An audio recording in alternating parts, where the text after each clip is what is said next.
প্রিয় শিক্ষার্থী বন্ধুরা, 2024 সালের এইচএসসি সমমানের পরীক্ষার রুটিন কতটা মূল্যবান এই ভিডিওটা দেখলে তোমরা বুঝতে পারবে।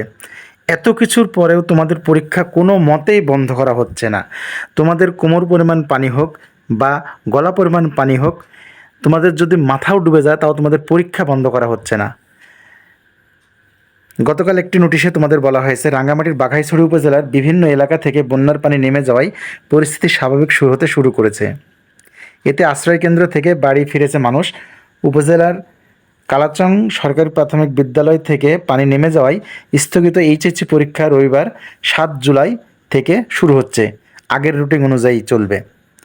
অর্থাৎ পানি কেবলে নামতে শুরু করেছে, এখনও সম্পূর্ণ পানি নামেইনি, তারপরেও তোমাদের পরীক্ষা স্থগিত করা হচ্ছে না। এর মধ্যেই তোমাদের পরীক্ষা দিতে হবে। আরেকটা বিষয় যেটা হচ্ছে, দিনাজপুর শিক্ষা বোর্ডের অধিকাংশই জেলাগুলো পানির তলে তলিয়ে গেছে।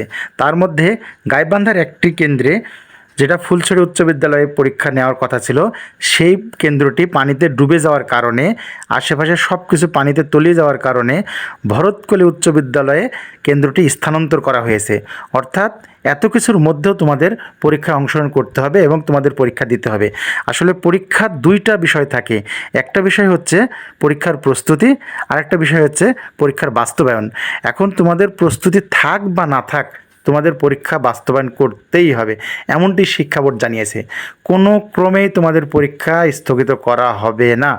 অর্থাৎ সারা বাংলাদেশ যদি ডুবে যায় তারপরেও তোমাদের পরীক্ষা দিতে হবে, এমনটি জানানো হয়েছে।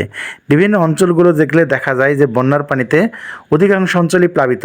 তারপরেও কিছু রেড জোন এলাকা ঘোষণা করা হয়েছে আবহাওয়া অফিস থেকে, যেগুলো আগামী 2-3 দিনের মধ্যে প্লাবিত হয়ে যাবে। তারপরেও শিক্ষা মন্ত্রণালয় থেকে একটাই নির্দেশনা, কোনো কিছুর বিনিময়ে তোমাদের 2024 সালের এইচএসসি পরীক্ষা পেছানো হবে না। তো প্রিয় শিক্ষার্থী বন্ধুরা, তোমরা সেভাবেই প্রস্তুতি নাও, সেভাবেই তোমরা পরীক্ষা দাও। এখন বাকিটা আল্লাহর হাতে।